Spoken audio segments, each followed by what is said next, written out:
ನಮಸ್ಕಾರ ವೀಕ್ಷಕರೇ, ನೀವು ನೋಡ್ತಾ ಇದ್ದೀರಾ ನ್ಯೂಸ್ ನೆಟ್ವರ್ಕ್. ನಾನು ಮಂಜುನಾಥ್ ನಿರೋಣಿ. ಬೆಂಗಳೂರಿನಲ್ಲಿ ಇತ್ತೀಚೆಗೆ ಅಕ್ರಮ ಸಂಬಂಧ ಪ್ರಕರಣಗಳು ಹೆಚ್ಚುತ್ತಾ ಹೋಗ್ತಾ ಇದ್ದಾವೆ. ಅಕ್ರಮ ಸಂಬಂಧ ಪ್ರಕರಣಗಳಿಗೆ ಕಾರಣ ಏನು?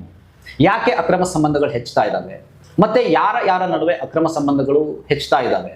ಇದೆಲ್ಲದರ ಬಗ್ಗೆ ನಾವು ಇವತ್ತು ತಿಳ್ಕೊಳ್ತಾ ಹೋಗೋಣ. ಅಕ್ರಮ ಸಂಬಂಧಗಳ ಬಗ್ಗೆ ಮಾತನಾಡುವಂಥದ್ದು ಯಾಕೆ ಅಂತ ಹೇಳಿದ್ರೆ ಅವೇರ್ನೆಸ್ ಮೂಡಿಸುವಂತಹ ಸಲುವಾಗಿ. ಅಕ್ರಮ ಸಂಬಂಧಗಳು ಅಂತ ಹೇಳಿದ್ರೆ ನೀರಿನ ಮೇಲಿನ ಗುಳ್ಳೆ ಇದ್ದ ಹಾಗೆ, ಅದು ಯಾವಾಗ ಬೇಕಾದ್ರೂ ಒಡೆದು ಹೋಗ್ಬಹುದು. ಅದರ ಹಿಂದೆ ಬೆನ್ನು ಹತ್ತಿ ಹೋಗಿ ನಿಮ್ಮ ಬದುಕನ್ನ ಗಾಜಿನ ಬಲ್ಪ್ ತರ ಒಡ್ಕೊಂಡು ಹೋಗಬೇಡಿ ಅನ್ನುವಂಥದ್ದು ನಮ್ಮ ಒಂದು ಕಳಕಳಿ. ಓಕೆ, ಈಗ ಸ್ಟಾರ್ಟ್ ಮಾಡೋಣ. ಏನು ವಿಚಾರ ಅಂತ ಹೇಳಿದ್ರೆ, ನಾನು ಒಂದೇ ವಾರದಲ್ಲಿ ಅಂತಂದ್ರೆ ಒಂದು 3 ಪ್ರಕರಣಗಳನ್ನ ನೋಡಿದೆ. ಒಂದು, ಬಾಗಲಗುಂಟೆಯಲ್ಲಿ ಒಬ್ಬ ಯುವಕನನ್ನ ಮನೆಗೆ ಕರೆಸಿ ಆತನಿಗೆ ಬೆಡ್ ಮೇಲೆ ಕಟ್ಟು ಹಾಕಿ ಪೆಟ್ರೋಲ್ ಹಾಕಿ ಸುಟ್ಟಂತಹ ಪ್ರಕರಣ. ಇದನ್ನು ಕೂಡ ಅಂತಂದ್ರೆ ಲವ್ನಲ್ಲೇ ಬರುತ್ತೆ, ಅಕ್ರಮ ಸಂಬಂಧದಲ್ಲೇ ಬರುತ್ತೆ. ಏನು ಅಕ್ರಮ ಸಂಬಂಧ ಇತ್ತು ಅಂತ ಹೇಳಿದ್ರೆ ನಾನು ಸಿಂಪಲ್ ಆಗಿ ಹೇಳ್ತಾ ಹೋಗ್ತೀನಿ ನಿಮಗೆ ಸ್ಟೋರಿ. ಈ ಯುವತಿಯನ್ನು ಮರ್ಡರ್ ಮಾಡಿದಳಲ್ಲ, ಸುಟ್ಟು ಹಾಕಿದಳಲ್ಲ ಯುವಕನ್ನ, ಈ ಯುವತಿಯ ಜೊತೆಗೆ ಈ ಯುವಕ ಇದ್ದ. ಇವರಿಬ್ರು ಒಂದೇ ಕಡೆ ಕೆಲಸ ಮಾಡ್ತಾ ಇದ್ರು. ಕೆಲಸ ಮಾಡುವಾಗ ಇವರಿಬ್ಬರ ನಡುವೆ ಪ್ರೀತಿ ಸಲಿಗೆ ಬೆಳೆದಿದೆ. ಆಮೇಲೆ ಒಟ್ಟಿಗೆ ಇದ್ದಾರೆ, 4 ವರ್ಷದ ಪ್ರೀತಿ ಮಾಡಿದ್ದಾರೆ, ಎಲ್ಲ ಮಾಡಿದ್ದಾರೆ. ಈ ಸತ್ತೋಗಿರೋ ಯುವಕ ಏನಿದ್ದಾನೆ, ಈತನಿಗೆ ಈ ಮುಂಚೆನೆ ಒಂದು ಯುವತಿಯ ಸಂಪರ್ಕ ಇತ್ತು, ಅಂದ್ರೆ ಲವ್ ಮಾಡ್ತಾ ಇದ್ದ. ಆ ಯುವತಿ ಅಂತಂದ್ರೆ ಇತ್ತೀಚಿನ ದಿನಗಳಲ್ಲಿ ಈ ಯುವಕನಿಗೆ ಪರಿಚಯ ಆಗಿದ್ದಾಳೆ, ಮತ್ತೆ ಕಾಂಟ್ಯಾಕ್ಟ್ ಅಲ್ಲಿ ಸಿಕ್ಕಿದ್ದಾಳೆ. ಅವರಿಬ್ರು ಕೂಡ ಒಂದಾಗಿದ್ದಾರೆ. ಆ ಒಂದಾಗಿರುವ ಸುದ್ದಿ ಈ ಏನು ಪೆಟ್ರೋಲ್ ಹಾಕಿ ಸುಟ್ಟಿದ್ಲಲ್ಲ ಈ ಯುವತಿಗೆ ಅದು ಗೊತ್ತಾಗ್ಬಿಟ್ಟಿದೆ. ಗೊತ್ತಾದ ತಕ್ಷಣವೇ ಇವಳಿಗೆ ತಡ್ಕೊಳ್ಳೋದಕ್ಕಾಗಿಲ್ಲ, ಆತನಿಗೆ ಎಕ್ಸ್ಪ್ರೆಷನ್ ಕೂಡ ಮಾಡಿಲ್ಲ. ಅಂದ್ರೆ ಅವಳು ಹೇಳಿಲ್ಲ ಯಾಕೆ ಇವಳ ಜೊತೆ ಸಂಪರ್ಕ ಬೆಳೆಸ್ತಾ ಇದ್ದೇನೆ ಅಂತ ಹೇಳಿಲ್ಲ. ಅವಾಗ ಇವಳು ಏನ್ ಮಾಡಿದ್ದಾಳೆ, ಕುರುಡು ಪ್ರೀತಿಗೆ ಅನ್ಬೇಕು ಮತ್ತೇನು ಅನ್ಬೇಕು ಗೊತ್ತಿಲ್ಲ, ನಿನಗೆ ಬಾ ಏನೋ ಗಿಫ್ಟ್ ಕೊಡ್ತೀನಿ ಅಂತ ಮನೆಗೆ ಕರೆಸಿ ಅಲ್ಲಿ ಅಂತಂದ್ರೆ ನಾವು ಇಬ್ರು ಸೆಕ್ಸ್ ಮಾಡೋಣ ಅಂತ ಹೇಳಿ ನಂತರದಲ್ಲಿ ಅವನನ್ನ ಬೆಡ್ ಮೇಲೆ ಕಟ್ಟಿ ಹಾಕಿದ್ದಾಳೆ. ಕಟ್ಟಿ ಹಾಕಿದ ನಂತರ ಕಣ್ಣಿಗೆ ಬಟ್ಟೆ ಕಟ್ಟಿದ್ದಾಳೆ. ನಂತರದಲ್ಲಿ ಅಂತಂದ್ರೆ ಏನ್ ಮಾಡಬೇಕು ಗೊತ್ತಾಗಿಲ್ಲ, ಪೆಟ್ರೋಲ್ ಸುರಿದು ಬೆಂಕಿ ಹಚ್ಚಿ ಸಾಯಿಸ್ಬಿಟ್ಟಿದ್ದಾಳೆ. ನಂತರದಲ್ಲಿ ಅವಳೇನೋ ಮತ್ತೆ ಅವಳು ಕೂಡ ಅಲ್ಲಿ ಜಿಗಿಬೇಕು ಅಂತ ಮಾಡಿದ್ಲಂತೆ, ಅದೇನೋ ಕಥೆಗಳಿದೆ, ಪೊಲೀಸ್ ಅವ್ರ ಹತ್ರ ಅವಳು ಹೇಳಿದಾಳೆ. ಅದೆಲ್ಲೂ ಕೂಡ ತನಿಖೆ ನಂತರವಷ್ಟೇ ಬೆಳಕಿಗೆ ಬರುತ್ತೆ. ಅದು ಓಕೆ, ಒಂದಾಯ್ತು. ಇನ್ನು 20 ವರ್ಷದ ಹುಡುಗನೊಬ್ಬ 40 ವರ್ಷದ ಆಂಟಿಯ ಜೊತೆಗೆ ಓಡಿ ಹೋದಂತಹ ಪ್ರಕರಣ ಏನ್ ಆಗ್ತಾ ಇದೆ ಬೆಂಗಳೂರಿನಲ್ಲಿ. ಇದು ಮೊದಲಲ್ಲ ರೀ, ಇಂಥ ಪ್ರಕರಣಗಳು ತುಂಬಾ ಬೆಳಕಿಗೆ ಬರ್ತಾ ಇದಾವೆ. ಕೆಲವೊಂದು ಬೆಳಕಿಗೆ ಬಂದಿದ್ದಾವೆ, ಕೆಲವೊಂದು ಬಂದಿಲ್ಲ. ನೋಡಿ, 20 ವರ್ಷದ ಹುಡುಗ 40 ವರ್ಷದ ಆಂಟಿ ಜೊತೆ ಓಡಿ ಹೋಗ್ತಾನೆ ಅಂತ ಹೇಳಿದ್ರೆ ಆ ಮಹಿಳೆಯ ವಯಸ್ಸೇನು? 40 ವರ್ಷ ಅಂತ ಹೇಳಿದ್ರೆ ಇಮ್ಯಾಜಿನೇಷನ್ ಮಾಡ್ಕೊಳ್ಳಿ. ನಮ್ಮ ತಾಯಿ ಸಮಾನರು, ವಯಸ್ಸಾದವರು, ಮನೆ ಜವಾಬ್ದಾರಿ ಹೆಗಲ ಮೇಲೆ ಹೊತ್ತಂತವ್ರು, ಮಕ್ಕಳನ್ನ ಮೊಮ್ಮಕ್ಕಳನ್ನ ನೋಡ್ಕೊಂಡು ಹೋಗ್ಬೇಕಾದಂಥವ್ರು, ಅದು ಜವಾಬ್ದಾರಿ ಇರುವಂಥವ್ರು. ಈ ವಯಸ್ಸಿನಲ್ಲಿ 20 ವರ್ಷದ ಹುಡುಗನನ್ನ ಕರ್ಕೊಂಡು ಹೋಗಿ ಏನು ಮಾಡ್ತೀರಿ ನೀವು? ಎಷ್ಟು ವರ್ಷ ಆತನ ಜೊತೆ ಸಂಬಂಧ ಇಟ್ಕೊಳ್ತೀರಿ? ಎಷ್ಟು ವರ್ಷ ಆತನನ್ನು ಕಟ್ಕೊಂಡು ಬಾಳ್ತೀರಿ ನೀವು? ಬಾಳ್ವಿಕೆ ಮಾಡ್ತೀರಿ?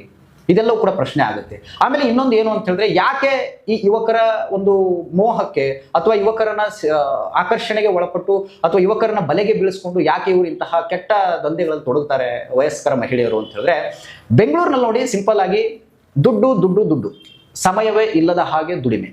ನಾವು ತಪ್ಪು ಅವ್ರ ಮನೆಯವ್ರದ್ದು ಅಂತಾನು ಹೇಳೋದಕ್ಕಾಗೋದಿಲ್ಲ. ಯಾಕೆಂತ ಹೇಳಿದ್ರೆ ಇವತ್ತು ದುಡಿದ್ರೇನೆ ನಾಳೆ ನಮ್ಮ ಜೀವನ ಅನ್ನುವ ಪರಿಸ್ಥಿತಿ ಬೆಂಗಳೂರಿನಲ್ಲಿದೆ. ಈ ತರ ಇರುವಾಗ ದುಡಿಮೆ ಅಂತ ಹೇಳ್ಬಿಟ್ಟು ಹೊರಗಡೆ ಹೋಗ್ತಾರೆ, ಮನೆಯವ್ರಿಗೆ ಟೈಮ್ ಕೊಡಲ್ಲ, ಹೊರಗಡೆ ಕರ್ಕೊಂಡು ಹೋಗಲ್ಲ, ದೈಹಿಕ ಸಂಪರ್ಕ ಬೆಳೆಸೋದಿಲ್ಲ. ಅವಾಗ ಅವ್ರಿಗೆ ಏನಾಗ್ಬಿಡುತ್ತೆ, ಮೈಂಡ್ ಡಿಸ್ಟರ್ಬ್ ಆಗುತ್ತೆ. ಯಾರಿಗೆ ಆಗಲಿ, ಈಗ ನಮಗೆ ಏನೋ ಒಂದು ಆ ಥರ ಮಾಡಬೇಕು ಅಥವಾ ಅನಿಸಿದಾಗ, ಅಥವಾ ಸೆಕ್ಸ್ ಮಾಡಬೇಕು ಅಂತ ಅನಿಸಿದಾಗ, ಯಾರು ಗರ್ಲ್ ಫ್ರೆಂಡ್ ಇದ್ರೆ ಅವ್ರ ಜೊತೆ ಹೋಗ್ತಾರೆ, ಇಲ್ಲ ಮದುವೆ ಆಗಿದ್ರೆ ಹೆಂಡತಿ ಜೊತೆ ಹೋಗ್ತಾರೆ ಹೊಸದಾಗ ಆದಂಥವ್ರು, ಅಥವಾ ಯಾರೋ ಎಲ್ಲೋ ಹೋಗಿ ಏನೋ ಒಂದು ಆಸೆಯನ್ನು ತೀರಿಸ್ಕೊಂಡು ಬಂದಿರ್ತಾರೆ. ಹಾಗೆ ಮಹಿಳೆಯರು ಕೂಡ ಅಂತಂದ್ರೆ ಮನೆಯಲ್ಲೇ ಇದು ಅವರು ಫುಲ್ ಡಿಪ್ರೆಷನ್ ಹೋಗಿರ್ತಾರೆ. ಅವ್ರಿಗೆ ದೈಹಿಕ ಸಂಪರ್ಕ ಇಲ್ಲದೆ ತಲೆ ಕೆಟ್ಟು ಹೋಗಿರುತ್ತೆ. ಆವಾಗ ಅವರು ಆಯ್ಕೆ ಮಾಡ್ಕೊಳ್ಳುವಂಥದ್ದೇ ಈ ವಯಸ್ಕರ ಯುವಕರನ್ನೇ ಯಾಕೆ ಆಯ್ಕೆ ಮಾಡ್ಕೊಳ್ತಾರೆ? ಈ ಮೆಚುರಿಟಿ ಇರುವಂಥವ್ರು, ಜವಾಬ್ದಾರಿ ಇರುವಂಥವ್ರನ್ನ ಯಾಕೆ ಅವ್ರು ಆಯ್ಕೆ ಮಾಡ್ಕೊಳ್ಳಲ್ಲ? ಇದು ಮುಖ್ಯವಾದ ಪ್ರಶ್ನೆ. ಯಾಕೆ ಅಂತ ಹೇಳಿದ್ರೆ, ಯುವಕರಿಗೆ ಆ ಕ್ಷಣಕ್ಕೆ ಸುಖ ಬೇಕಾಗಿರುತ್ತೆ, ದೈಹಿಕ ಸುಖ ಬೇಕಾಗಿರುತ್ತೆ. ಅದಕ್ಕೋಸ್ಕರ ಯುವಕರು ಏನ್ ಮಾಡ್ತಾರೆ ಅಂತ ಹೇಳಿದ್ರೆ, ಈ ಮಹಿಳೆಯರು ಏನಿರ್ತಾರಲ್ಲ ಇವ್ರಿಗೂ ಕೂಡ ದೈಹಿಕ ಸುಖ ಕ್ಷಣಿಕ ಬೇಕು, ಅವರು ಕೂಡ ದೈಹಿಕ ಸುಖ ಕ್ಷಣಿಕವಾಗಿ ಬೇಕು. ಇವ್ರು ಆವಾಗ ಏನ್ ಮಾಡ್ತಾರೆ, ಇಬ್ರು ಒಂದಾಗಿದ ಬಳಿಕ ತಮ್ಮದು ಏನಿರುತ್ತೆ ಎಲ್ಲವೂ ಕೂಡ ಮುಗಿಸ್ಕೊಳ್ತಾರೆ. ಓಕೆ, ಅಲ್ಲಿಗೆ ಅದು ಮುಕ್ತಾಯ ಆಗಬೇಕು. ಆಕ್ಚುಲಿ ಇದು ಆಗಬಾರ್ದು, ಒಂದ್ ವೇಳೆ ಆದ್ರೂ ಕೂಡ ಅಂತಂದ್ರೆ ಅದು ಮುಕ್ತಾಯ ಆಗಬೇಕು. ಆದ್ರೆ ಇವರು ಇನ್ನೊಂದು ಹಂತಕ್ಕೆ ಹೋಗಿ, ಇಲ್ಲಿ ಯುವಕನ ತಪ್ಪು ಅಂತ ಹೇಳಲ್ಲ. ಯಾಕೆಂತ ಹೇಳಿದ್ರೆ ಇವರು ಸಣ್ಣ ವಯಸ್ಸಿರುತ್ತೆ, ಇವರು ಪ್ರೀತಿಯ ಅಮಲಿನಲ್ಲಿ ಬಿದ್ದಿರ್ತಾರೆ. ಪ್ರೀತಿ ಯಾವುದು, ಕಾಮ ಯಾವುದು, ಇದ್ಯಾವುದು ಕೂಡ ಅವರ ಅರಿವಿಗೆ ಬರೋದಿಲ್ಲ. ಹಾಗಾಗಿ ಅವ್ರೇನ್ ಮಾಡ್ತಾರೆ, ಇವ್ರನ್ನ ಪ್ರೀತಿ ಮಾಡ್ತಾ ಇದೀವಿ ಅನ್ನುವ ರೀತಿಯಲ್ಲಿ ಅಂತಂದ್ರೆ ಅವ್ರ ತಲೆಯಲ್ಲಿ ತುಂಬಿಕೊಂಡಿರ್ತಾರೆ.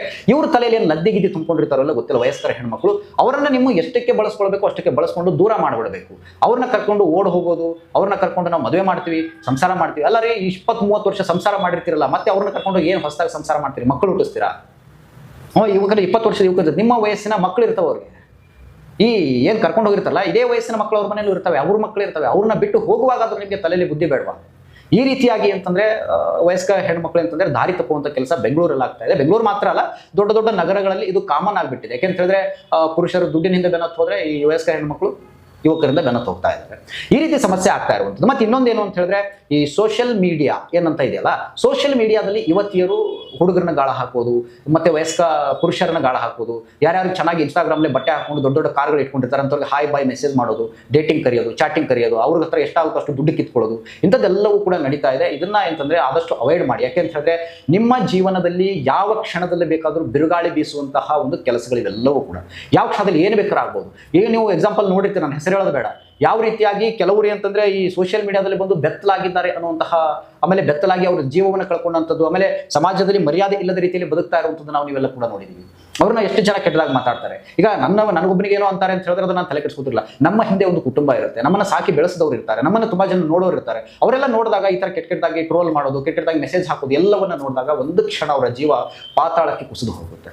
ಹೀಗಾಗಿ ನಾನು ಹೇಳುವಂಥದ್ದು ಇಷ್ಟೇ, ನೀವು ಸ್ವಲ್ಪ ಇಂತಹ ಕೆಟ್ಟ ಚಟಗಳಿಂದ, ಇಂತಹ ಕೆಟ್ಟ ಆಕ್ಟಿವಿಟೀಸ್ ಇಂತ ಅಂತಂದ್ರೆ ಸ್ವಲ್ಪ ದೂರ ಇದ್ರೆ ಒಳ್ಳೆಯದು ಅಂತ ಹೇಳಿ ನನ್ನ ಒಂದು ಅಭಿಪ್ರಾಯ. ಮತ್ತು ಬೆಂಗಳೂರಿನಲ್ಲಿ ನಡೀತಾ ಇರುವಂತಹ ಅಕ್ರಮ ಸಂಬಂಧಗಳಿಗೂ ಕೂಡ ಇಷ್ಟೊತ್ತು ನಾನು ಏನು ಹೇಳಿದ್ನಲ್ಲ ಅದೇ ಎಕ್ಸಾಕ್ಟ್ ಕಾರಣ, ಇನ್ನು ಬೇರೆ ಏನೂ ಇಲ್ಲ. ನಿಮ್ಮ ಹೆಂಡತಿಯರಿಗೆ, ನಿಮ್ಮ ಮನೆಯಲ್ಲಿರುವಂತಹ ಸಂಗಾತಿಯರಿಗೆ, ನಿಮ್ಮ ಮನೆಯಲ್ಲಿರುವಂತಹ ಲವರ್ಗಳಿಗೆ ಎಲ್ಲರಿಗೂ ಕೂಡ ಟೈಮ್ ಕೊಡಿ. ಟೈಮ್ ಕೊಟ್ಟಾಗ ಅವರು ಬಿಟ್ಟು ಹೋಗೋದಿಲ್ಲ, ನಿಮ್ಮ ಜೊತೆಗೆ ಇರ್ತಾರೆ. ಯಾವಾಗ ಪ್ರೀತಿ ಕೊರತೆ ಆಗುತ್ತೋ, ಪ್ರೀತಿ ಕೊರತೆ ಆದಾಗ ಅವರು ಪ್ರೀತಿಯನ್ನು ಹುಡುಕೊಂಡು ಹೋಗ್ತಾರೆ. ಹುಡುಕೊಂಡು ಹೋದಾಗ ಅಲ್ಲಿ ಕಲಹ ಉಂಟಾಗೇ ಆಗುತ್ತೆ. ಹೀಗಾಗಿ ಅಕ್ರಮ ಸಂಬಂಧಗಳು ಹೆಚ್ಚುತ್ತಾ ಹೋಗ್ತವೆ. ಇನ್ನಾದ್ರೂ ಕೂಡ ಅಂತಂದ್ರೆ ಸ್ವಲ್ಪ ಎಚ್ಚೆತ್ಕೊಳ್ಳಿ. ಆಮೇಲೆ ನಿಮ್ಮ ಮನೆ ಹೆಣ್ಣು ಮಕ್ಕಳ ಮೇಲೆ ಸ್ವಲ್ಪ ಕಣ್ಣು ಇಟ್ಟಿರಿ, ನಿಗಾ ಇಟ್ಟಿರಿ. ಇಲ್ಲ ಅಂತ ಹೇಳಿದ್ರೆ ಇಂತಹ ಪ್ರಕರಣಗಳು ಹೆಚ್ಚುತ್ತಾ ಹೋಗ್ತವೆ, ಏನು ಬೇಕಾದರೂ ಆಗ್ತಾ ಹೋಗ್ತವೆ. ಓಕೆ ವೀಕ್ಷಕರೇ, ಇಂತಹ ಇನ್ನಷ್ಟು ಇಂಟ್ರೆಸ್ಟಿಂಗ್ ಸ್ಟೋರಿಗಳಿಗಾಗಿ ನೋಡ್ತಾ ಇರಿ ನ್ಯೂಸ್ ನೆಟ್ವರ್ಕ್. ನಾನು ಮಂಜುನಾಥ್ ನಿರೋಣಿ. ಧನ್ಯವಾದಗಳು.